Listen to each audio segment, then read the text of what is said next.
오늘 보실 말씀은 사사기 19장 1절부터 10절 말씀입니다. 사사기 19장 1절부터 10절 말씀, 구약 성경 394면에 제가 가지고 있는 성경은 구약 성경 394면에 사사기 19장 1절부터 10절 말씀까지를 제가 한 절 읽고 여러분들 한 절 읽고 교도가며 읽도록 하겠습니다. 이스라엘의 왕이 없을 그때에 에브라임 산지 구석에 거류하는 어떤 레위 사람이 유다 베들레헴에서 첩을 맞이하였더니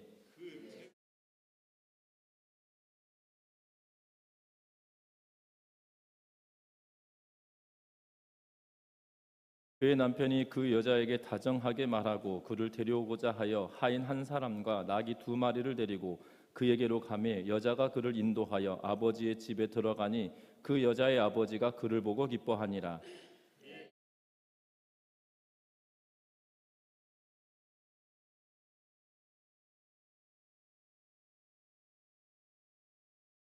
넷째 날 아침에 일찍이 일어나 떠나고자 하매 그 여자의 아버지가 그의 사위에게 이르되 떡을 조금 먹고 그대의 기력을 돋운 후에 그대의 길을 가라 하니라.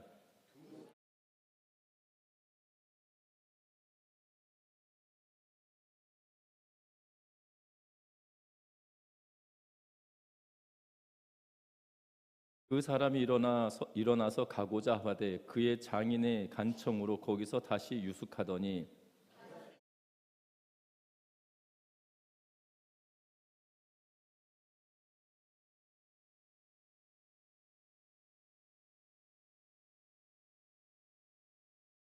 그 사람이 첩과 하인과 더불어 일어나 떠나고자 하매 그의 장인이 곧 그 여자의 아버지가 그에게 이르되 보라 이제 날이 저물어 가니 청하건대 이 밤도 유숙하라. 보라 해가 기울었느니라.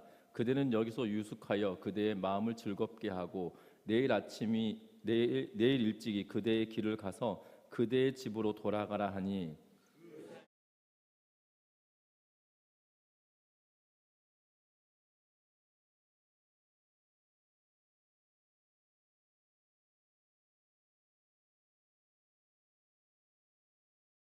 아멘. 우리 서로 인사 나누고 말씀 나눕니다. 사랑하고 축복합니다. 텍사스주 휴스턴 경찰국에서 자녀들을 타락의 길로 들어서게 하는 10가지 조건이다라고 하는 내용의 글을 발표하였습니다. 첫 번째는 뭐라고 그 내용을 기록하고 있냐면 아이가 갖고 싶어하는 것은 무엇이든지 다 주라 라고 이야기합니다. 그러면서 뒤에 덧붙여서 작은 글씨로 이렇게 써놨습니다. 그러면 아이는 세상의 모든 것이 자기 것이 될 수 있다고 오해하면서 자랄 것이다 라고 이야기합니다.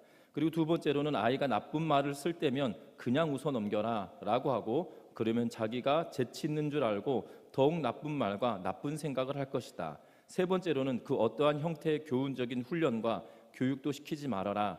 커가는 과정 속에서 스스로 알아서 잘할 것이라고 믿고 내버려 두라라고 이야기합니다. 네 번째로는 잘못된 품행을 책망하지 말며 그대로 두어라. 그 다음에 사회로부터 책망을 받게 될 것이다 라고 말합니다. 다섯 번째 뭐라고 이야기하냐면 아이가 어질러 오는 침대, 옷, 신발들을 모두 정돈해 주어라. 자기의 책임이 다른 사람에게 전가해 버리는 사람이 될 것이다 라고 기록합니다. 여섯 번째는 텔레비전이나 비디오를 마음대로 볼 수 있게 해두어라. 머지않아 그 아이의 마음은 쓰레기통이 될 것이다 라고 기록하고 있습니다. 일곱 번째는 뭐라고 이야기하냐면 아이들 앞에서 부부나 가족들의 싸우는 모습을 자주 보여주어라 라고 말합니다. 그러면 이 다음에 가정이 깨어져도 눈 하나 깜짝 안 할 것이다 라고 기록해 놓고 있습니다. 여덟 번째는 달라고 하는 대로 용돈을 얼마든지 주어라. 타락의 길을 쉽게 터득하게 될 것이다 라고 기록해 놓고 있고요. 먹고 싶다는 것을 다 먹이고 마시고 싶다는 것도 다 마시게 하고 좋다는 것은 다 해주어라. 어떠한 거절이라도 한 번 당하게 되면 곧 낭패에 빠지는 사람이 될 것이다 라고 말합니다. 열 번째로는 뭐라고 이야기하냐면 아이가 이웃과 대립되는 자세나 마음을 가질 때는 언제나 아이 편이 되어주어라 라고 기록합니다. 그러면 건전한 사회가 모두 그 아이의 적이 될 것이다 라고 말하면서 텍사스주 휴스턴 경찰국에서 자녀들을 타락의 길로 들어서게 하는 10가지 조건이라고 하는 것을 내걸면서 이렇게 하면 자녀들이 타락합니다 라고 말하고 있는 것을 보게 된다는 거죠. 자녀들에게 격려와 용기 또는 힘을 주는 것은 굉장히 중요한 일일 것입니다. 그러나 꾸지람도 때로는 책망도 필요하다는 거죠. 격려가 사람을 성숙시키게 한다라면 책망은 사람을 온전하게 만드는 역할을 하게 되어진다는 겁니다. 그런데 이 사사기 시대를 뭐라고 이야기하냐면 왕이 없으므로 자기 소견에 옳은 대로 행하였더라라고 하는 것이 바로 이 사사 시대의 가장 큰 핵심이고 또한 그들의 삶의 모습인 것을 비춰주고 있는 것을 보게 되죠. 특별히 오늘 본문의 내용은 한 레위 사람이 타락해가는 그러한 모습을 보고 있는데요. 저와 여러분들도 오늘 이 말씀을 통해서 타락한 이 사사 시대에 기록되어져 있는 이 타락한 한 레위 사람의 기록을 통해서 저와 여러분들은 어떤 길을 걸을 것인가를 다시 한번 생각해보고 믿음의 길을 걸어가는 우리 전미중앙교회 온 성도님들 되시기를 주의 이름으로 부탁드립니다. 특별히 17장부터 시작하여서 사사기 21장까지는 사사기의 마지막 후반부를 기록해 놓고 있는 것을 보게 됩니다. 특별히 19장부터 시작하여서 이 21장까지는 이 17장과 18장과 또 다른 단락의 이야기를 해놓고 있는 것을 보게 되는데요. 17장, 18장은 이 미가의 집에 있었던 레위 사람에 관한 한 레위 소년에 관한 이야기, 그리고 단지파가 미가의 집에 있었던 레위 사람을 데리고 가고 단이 라이스를 쳐서 단이라 이름을 바꾸고 그곳에 거주하기 시작했던 이야기를 기록했다라면, 오늘 성경 말씀에서는 한 레위 사람이 타락한 것으로 인하여 민족 전체가 어떻게 어려움을 당하게 되어지는지에 대하여 보여주는 그 이야기의 시작점이 바로 오늘 읽었던 19장의 내용부터 시작된다라는 사실입니다. 분명한 것은 그때 이스라엘의 왕이 없으므로 사람마다 자기 소견에 옳은 대로 행하였더라라고 하는 문구가 이 19장 1절에 기록되어져 있는 것을 보게 됩니다. 그리고 또한 21장에 보면 21장 끝에 21장 25절에도 기록해 놓고 있는데 뭐라고 기록하고 있냐면, 그때 이스라엘의 왕이 없으므로 사람이 각기 자기의 조건에 옳은 대로 행하였더라라고 이야기하고 있는 그런 모습을 보게 되죠. 결국 이 19장부터 시작하여서 21장까지는 그때의 왕이 없으므로 자기의 소견에 옳은 대로 행하였다라고 하는 이 이야기가 결국 이 가로처럼 만들어져 있는 이 문장 안에 이 모든 일들이 되어졌다라는 사실들을 보여주고 있다라는 사실입니다. 특별히 앞에 부분 17장과 18장에서는 한 소년에 관한 이야기를 하고 있는데, 오늘 이 17장과 18장에 있었던 이 한 레위의 소년과 오늘 레위에 속한 한 사람의 타락에 대한 이야기가 굉장히 재미나게 엮여 있는 것을 보게 됩니다. 여러분들 기억하시는지 모르겠는데요, 이 17장, 18장에 기록되어 있던 한 소년, 레위 소년에 관한 이야기는 베들레헴에 거주해야 될 사람이 에브라임 산지까지 올라오는 내용이었다라면, 오늘 성경은 이 레위 한 사람은 에브라임 산지 구석에 있던 한 사람이 베들레헴으로 내려가고 있는 그러한 모습을 기록해 놓고 있는 것을 보게 되죠. 하나님은 각 지파들에게 주어진 땅이 있습니다. 또한 각 지파들에게 주어진 땅이 있고 그들의 산업을 통하여 그들이 그곳에서 살아가도록 해주고 계시는 모습을 보게 되죠. 그래서 그 땅의 인구수에 따라 크고 작은 땅들을 허락해 주고 있는 것을 보게 되고, 또한 각 가정과 가문별로 땅을 허락하여 주고 계시는 그러한 모습을 보게 된다는 겁니다. 그리고 각 지파들 통하여서 그 땅들을 취하라라고 말씀하고 있는 것을 보게 되는데, 이제는 뿐만 아니라 12지파들 가운데 레위 지파는 쏙 빼셨어요. 왜냐하면 요셉의 지파를 둘로 나누었거든요. 에브라임과 므낫세라고 하는 인물을 이 야곱의 아들들의 계보에 집어넣고, 그래서 12지파가 만들어집니다. 그러면 레위를 포함하면 13지파가 되거든요. 그런데 레위는 뽑아서 땅을 준 것이 아니라 48개의 성읍을 주어서 각 지역에 흩어져서 살아가도록 했습니다.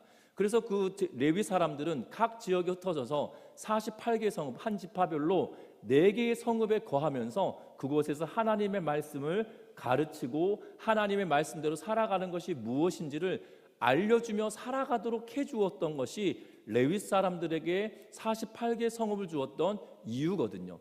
뿐만 아니라 각 6개의 도피성을 두어서 그곳에서 부지불식간에 사람을 죽이게 되어지는, 의도하지 않았는데 실수로 죽이게 되어졌던 사람들에 대하여 구제하는 이 도피성을 두고 있는 그러한 모습을 보게 됩니다. 그래서 레위 사람들이 할 책임과 그들이 해야 될 일들을 명확하게 명시해 두고 48개의 성읍을 두었다는 거예요. 그런데 레위의 한 소년도 자기가 거주해야 될 베들레헴을 떠나서 지금 에브라임으로 가고 있다라면, 또한 에브라임 산지의 한 구석에 살고 있었던 레위 사람이 그곳에 거주해야 될 것임에도 불구하고 그의 거주지를 떠나 베들레헴으로 가고 있는, 마치 유리방황하고 있는 것처럼 보여지고 있는 그러한 모습을 보게 된다는 거죠. 지금 중요한 것은 그들의 모습이 여러 가지 학자들의 견해가 달리 되어지긴 하지만, 그들이 이렇게 유리방황할 수밖에 없었던 이 모세의 손자였던 이 17장과 18장에 기록되었던 레위 소년 또한 그가 레위 사람이었음에도 불구하고 유리방황할 수밖에 없었던 이유는 먹을 것에 대한 문제가 해결되지 않았기 때문이다라고 말하는 그런 학자들도 있습니다.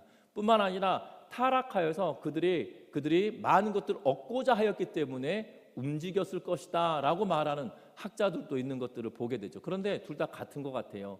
분명한 것은 그들이 타락하였는데 그 타락의 중심은 먹고 마시는 문제에 있어서 해당되어지는 일들 때문이다라는 사실입니다.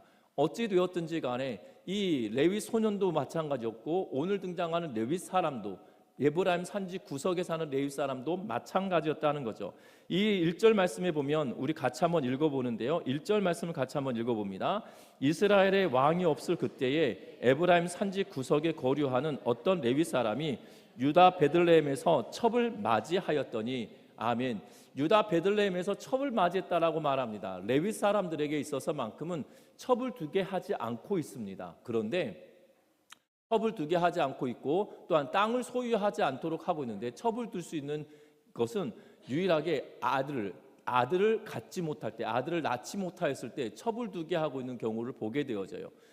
그래서 이 부인을 맞았는데 부인이 아이를 갖지 못하고 아들을 생산할 수 없으면 유일하게 첩을 둘 수 있는 이 방책을 둡니다. 왜냐하면 이스라엘 백성들에도 마찬가지로 가문에 대하여서 굉장히 이 가문을 유지해 가는 것에 대하여 굉장한 많은 이 공을 들이고 있는 모습을 보기 때문이죠.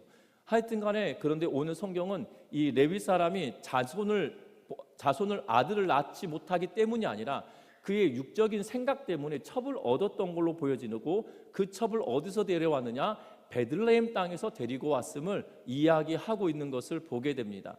여러분들 분명한 것은 레위 사람이 첩을 두고 살아갈 수 있을 만큼 재정적으로 넉넉하지 않았을 시대였을 것임에도 불구하고 첩을 두고 있다. 그리고 오늘 성경은 명확하게 뭐라고 이야기하냐면 에브라임 산지 구석에라는 표현을 쓰고 있어서 시골 골짜기인 것처럼 느껴지게 하고 있는 것을 보게 되는데, 에브라임 산지 북쪽이다라는 의미가 더 강할 것 같아요. 북쪽은 오지 이런 느낌이기 때문이죠. 그런 구석에 살았던 사람조차도 첩을 두고 살아갈 만큼 이 윤리적으로 또한 하나님의 말씀에 부합한 삶을 살고 있지 않은 그러한 시대를 살고 있음을 비추고 있는 모습을 보게 된다는 겁니다. 결국 하나님의 말씀을 떠난 사람들은 결국 자기의 뜻대로 모든 것을 취하고 행하고 있는 그러한 삶을 보게 된다는 거죠. 저와 여러분들이 이 땅의 삶을 살아가면서 우리는 레위 사람이 아니기 때문에 왜 우리와 관계없는 이야기를 하고 있나라고 말할 수도 있을 텐데요.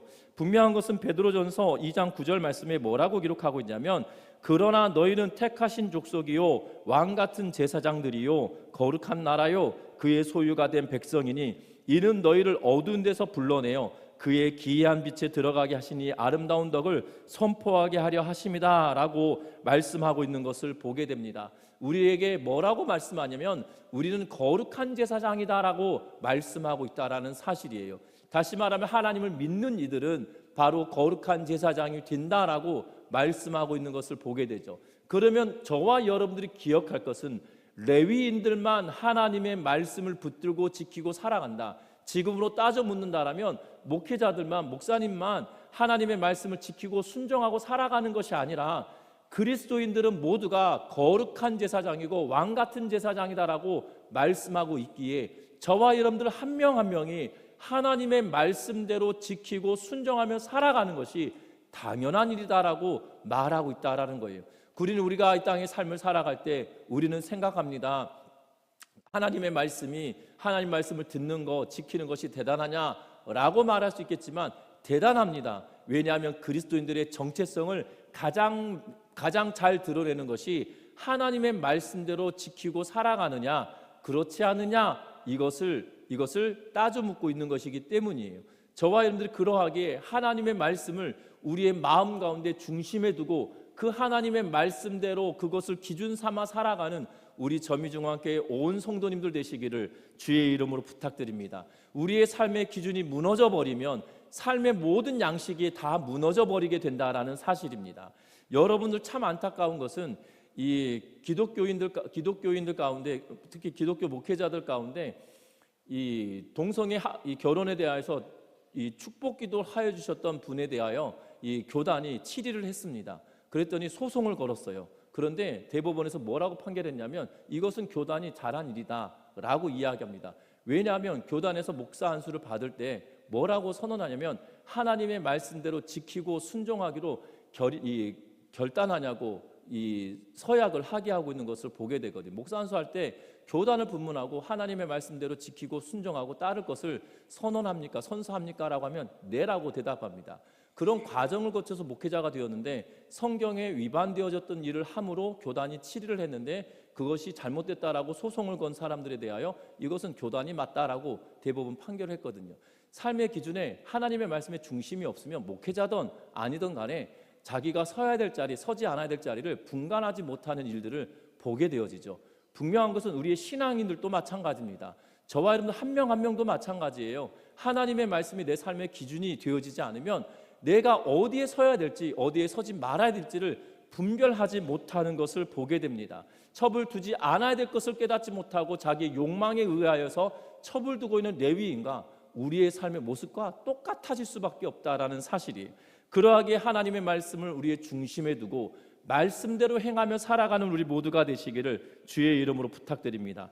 그런데 오늘 성경의 말씀에 보면 2절에 뭐라고 기록하냐면 도망간 첩을 데리러 갑니다. 2절에 보면 그 첩이 행음하고라고 성경은 번역해 놓고 있는데 원문에서는 행음하고라고 하는 의미의 단어를 쓰고 있기 때문이에요. 그런데 문맥상으로 따져보거나 고대 번역을 통해서 보면 뭐라고 이야기하고 있냐면 음행했다라기보다 싫어했다 그리고 화났다라고 번역해 놓고 있는 고대 번역들을 보게 됩니다. 음행하여서 도망친 것보다 본인이 지금 화가 나고 이 레위 사람과 더불어 함께하는 것이 싫어서 지금 고향집으로 돌아갔음을 성경은 이야기하고 그래서 레위 사람이 그 여인을 타일러서 데리고 가려고 하고 있는 그런 모습을 보게 되죠. 그 기간이 넉 달 동안 되었다라고 이야기합니다. 넉 달이 지나면 다시 화해할 만큼 마음이 생기겠거니 하고 생각된 시간처럼 여겨지는데요.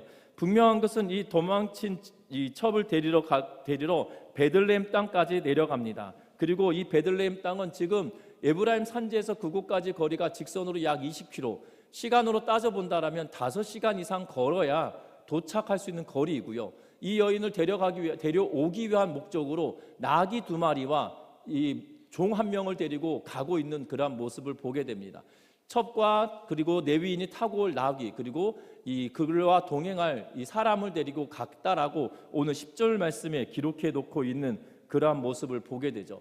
분명한 것은 그런데 바로 데리고 올 것처럼 여기며 떠났지만 어떤 일이 벌어지냐면 그의 장인이 뭐 하고 있습니까? 뭐 하고 있냐면 3절 말씀 보면 같이 한번 읽어봅니다. 그의 남편이 그 여자에게 다정하게 말하고 그를 데려오고자 하여 하인 한 사람과 2마리 나귀를 데리고 그에게 가매 여자가 그를 인도하여 아버지의 집에 들어가니 그 여자의 아버지가 그를 보고 기뻐하니라. 아멘. 그 여자의 아버지라고 번역해 놓고 있고 4절에서는 그의 장인이라고 표현해 놓고 있는데요.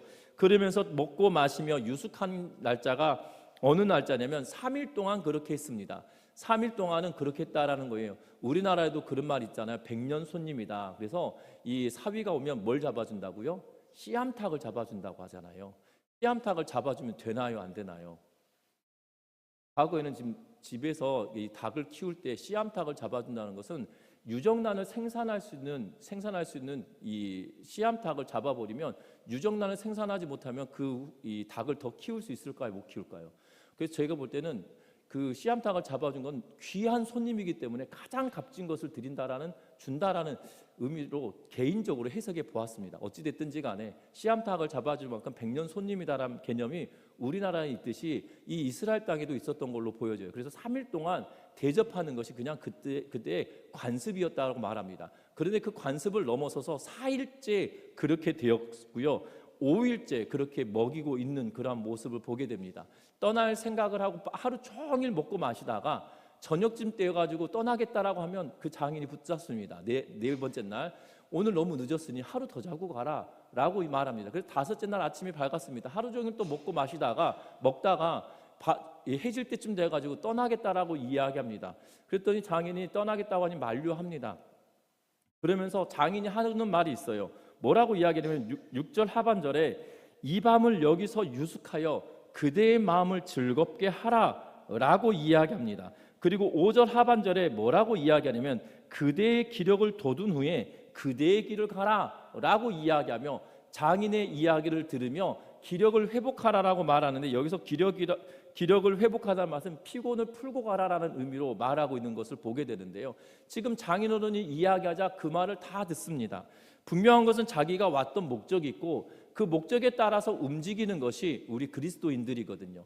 저와 여러분들 중심에 하나님의 말씀이 있으면 그 말씀이 지시하고 그 말씀이 행하라고 하는 대로 따라서 순종하는 것이 그리스도인들의 삶이거든요. 그런데 지금 뭐라고 이야기합니까? 레위 사람에게 장인어른이 계속 이야기합니다. 오늘 너의 기력을 회복하고 내일 떠나라.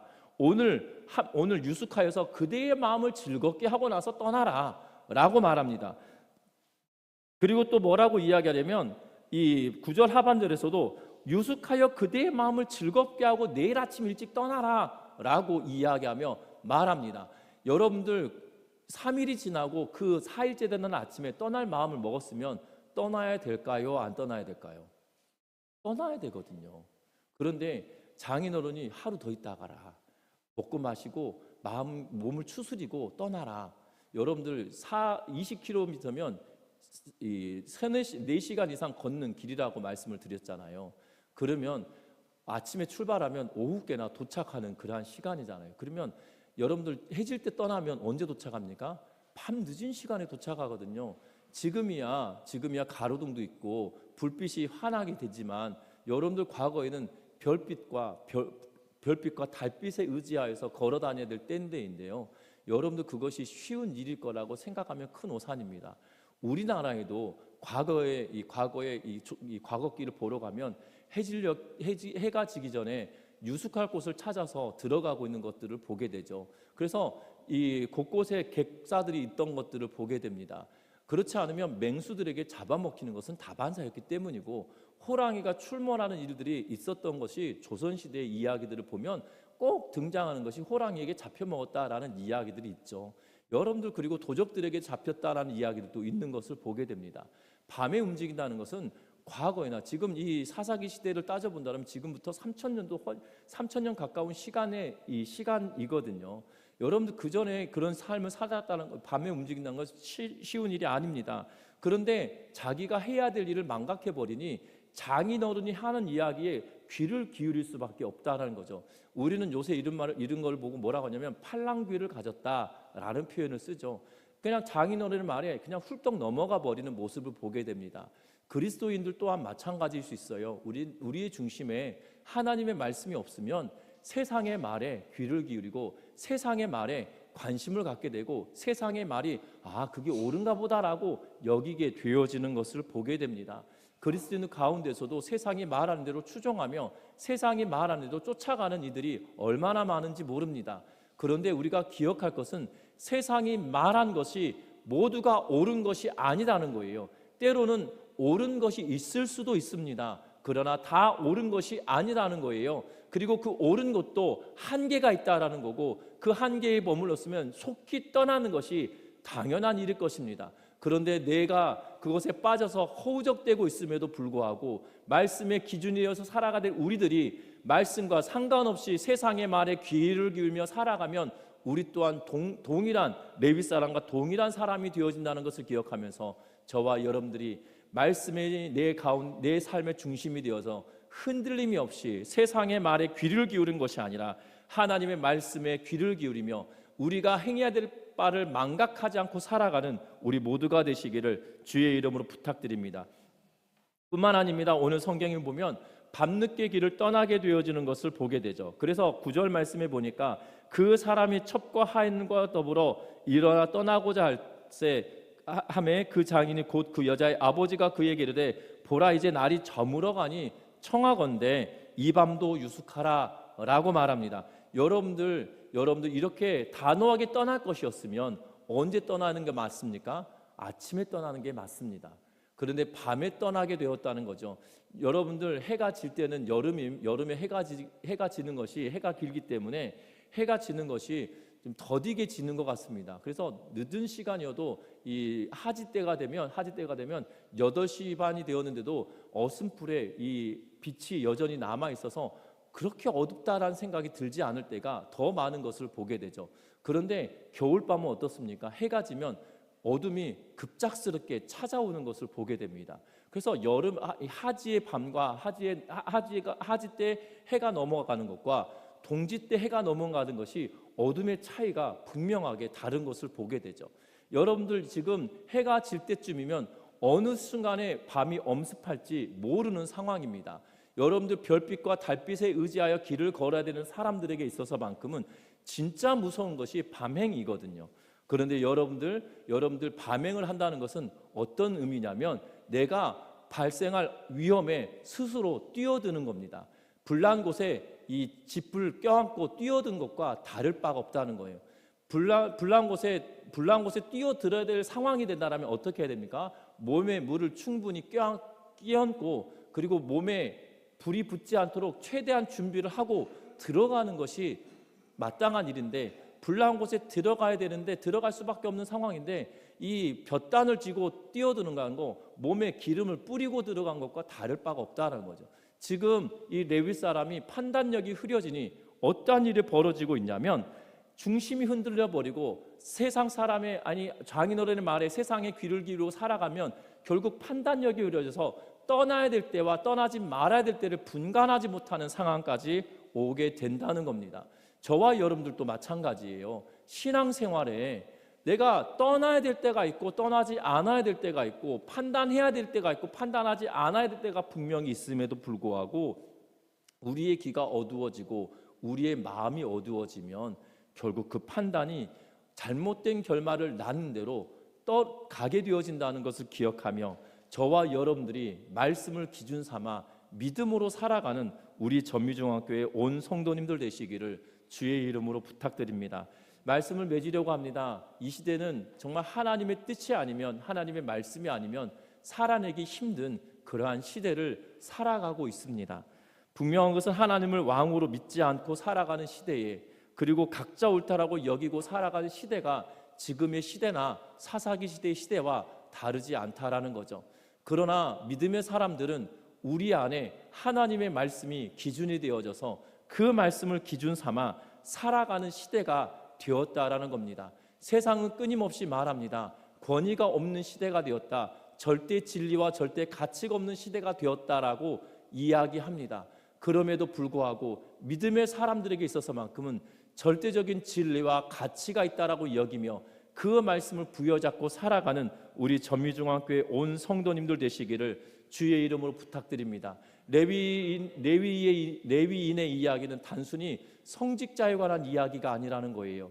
믿음의 길을 걸어가고 있는 그리스도인들은 왕 같은 제사장이기 때문에 저와 여러분들이 이 땅의 삶을 살아갈 때 정말 하나님의 말씀을 기준 삼아 말씀을 부여잡고 살아감으로 세상에 큰 파도가 넘쳐온다 할지라도 그것을 대항하며 버티고 나아가는 정말 거룩한 방파제와 같은 삶을 살아내는 믿음의 성도님들 되시기를 주의 이름으로 부탁드립니다. 그래서 우리의 안에 기준이 없으면 넘어질 수밖에 없고요, 쓰러질 수밖에 없고요, 세상과 야합하며 세상과 더불어 살아낼 수밖에 없다라는 거예요. 하지만 성경은 그것을 요구하고 있는 것이 아니라, 그것을 말하고 있는 것이 아니라 세상이 어떠하다 할지라도 말씀을 기준 삼고 하나님의 뜻이 원하는 대로, 하나님의 말씀이 원하는 대로 우리의 삶을 살아내라 라고 이야기하며 그것이 그리스도인이라고 말하고 있다는 것을 기억하면서 저와 여러분들이 정말 세상의 가치에 휘둘리는 가정과 우리의 삶이 아니라, 세상의 가치에 나라가 흔들리는 것이 아니라